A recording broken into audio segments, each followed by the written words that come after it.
सत्कार प्रसंगी महाराष्ट्राचे राष्ट्रवादीचे नवनिर्वाचित अध्यक्ष माननीय शशिकांत शिंदे साहेब, जानकर साहेब, पाटील साहेब तसेच व्यासपीठावरील मान्यवर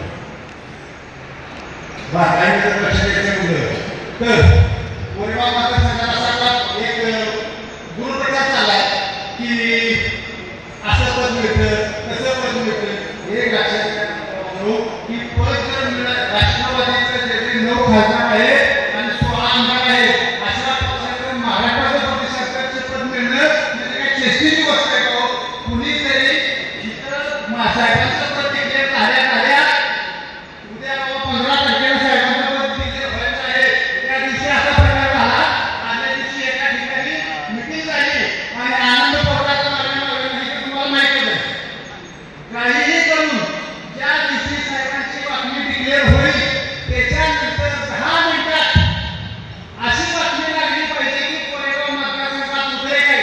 याच्यासाठी साहेब कुठेतरी अटॅक चालला होता, जेणेकरून मी महाराष्ट्राला फक्त दाखवायचं होतं की कोरेगाव मतदारसंघात शशिकांत शिंदे साहेबांच्या विरोधात वातावरण आहे.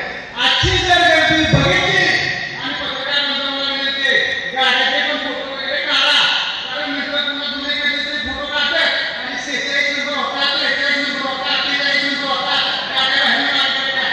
बारकाईने घ्यायला हा सर्व बसलेल्या शशिकांत शिंदे प्रेमी इथं उभं राहा. आणि आम्हाला पैसे देतात, स्वतःच्या पैशातून आणि श्रावण असताना मटण खायला नसताना किती गर्दी आहे. बारकाईने अभ्यास करा की एक मागच्या अधिवेशनात साहेबांनी 30 ते 35 लक्षवेधी सूचना मांडल्या. एखाद्या आमदाराकडे किंवा कोणाकडे गेला असताना एक लक्षवेधी लागत नाही, 35 30 लक्षवेधी लागण्याची एक चेष्टेची काम आहे का? आणि अशा कामामुळे शिंदे साहेबांकडे प्रतिष्ठित पद मिळाले. जरी वसूल पैसा वापर करून मिळत नाही तर लोकांना ते जाणवलं पाहिजे. 35 लक्षवेधीमध्ये बायका नगरसेवक सरकार हा वेगळा भाग आणि प्रशासन हा वेगळा भाग. जर महाविकास आघाडीचा तुम्ही पदाधिकारी प्रांत अधिकाऱ्याकडे तहसीलदाराकडे काम घेऊन गेला, सक्षम अधिकाऱ्याकडे काम घेऊन गेला तर त्या तासात त्या अधिकाऱ्याला बसवलं जात होतं बाहेरच्या बाजूला आणि आज दुनियाबरोबर तासात प्रांताधिकारी गप्पा मारत होते. म्हणून लक्षवेधी लागते. लक्षवेधी अशी लागत नाही.